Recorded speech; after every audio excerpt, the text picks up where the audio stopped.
After 3 nights of camping in the wilderness, biking over 100 miles, and climbing over 17,000 feet, we were on the last day of our trip, ready to pack up camp and head down into Durango.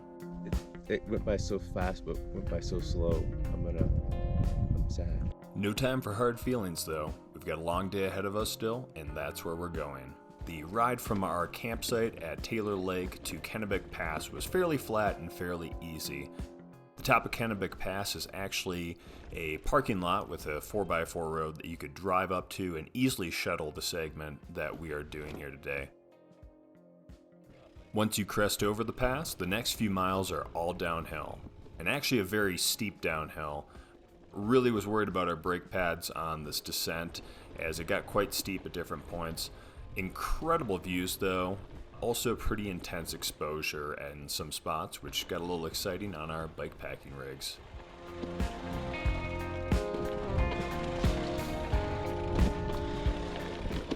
The trail quickly turned into a scree field, which was not very fun to roll over. Kind of felt like rolling over a bunch of marbles, very unstable and loose in different points in time.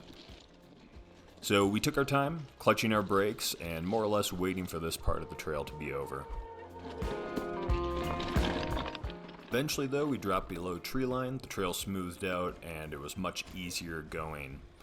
Still very steep at this point, not particularly fun single track, but we were going downhill and we were moving quite fast, covering a lot of ground. For this final day of the trip, we would accumulate over 6,500 feet of descending with only about 1,800 feet of climbing. So overall, it was going to be a pretty fast day, and we were excited to get to the fun part. Being in more remote parts of Colorado over the last few days, the only people we really saw were doing similar things to us, either biking or hiking through the Colorado Trail with loaded packs on their back. However, as we approached Durango, it was much more common to see day hikers and people heading the opposite direction on the trail, which was definitely an exciting interaction for us as we were wrapping out our trip.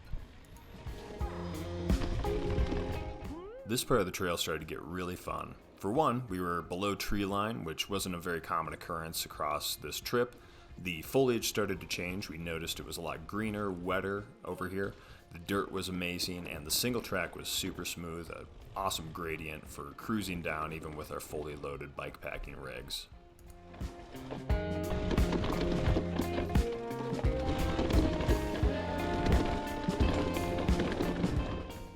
Our average speed for this day was 8.5 miles an hour, which, as a comparison, was almost double the average of our other days, which were 4 to 5 miles per hour. While being at a lower altitude helped, without a doubt the biggest factor in our speed was that we were going mostly downhill.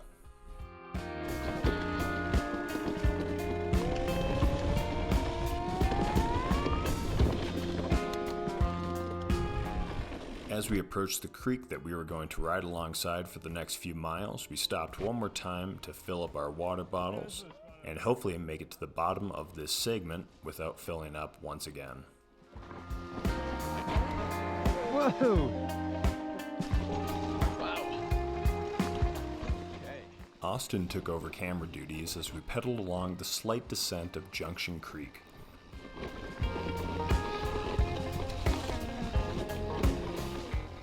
The creek goes all the way to Durango, where it eventually confluences with the Animas River. The foliage was thick here, but overall it was really easy to pedal along.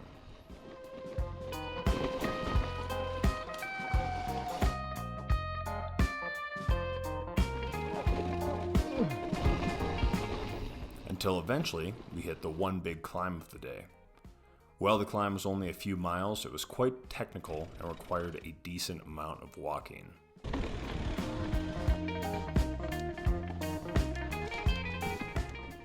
When we finally got to the top though, there was a bit of excitement as we knew it was almost exclusively downhill for the rest of our trip.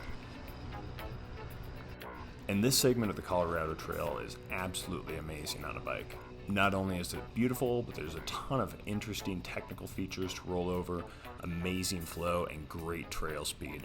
We were having a ball as we were wrapping up our bikepacking trip.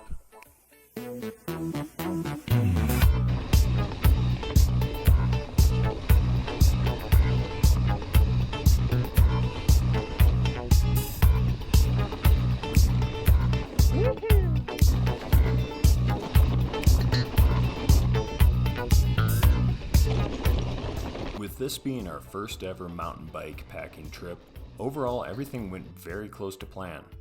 There were minor mishaps, but we had zero mechanical issues, seemed to bring the perfect amount of food, and planned our water stops very efficiently.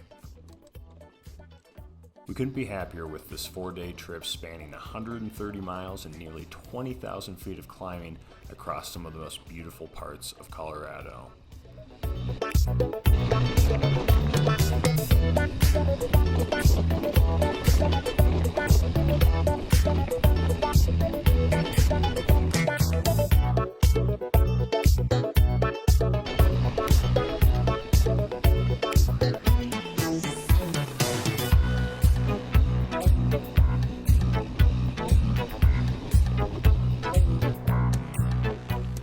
The final leg of the day was basically biking along a sidewalk. Totally flat, easy cruising, eventually until we got to the trailhead, where we would meet up with the road and bike back to Ryan's place, the guy who originally dropped us off at the start of the trail.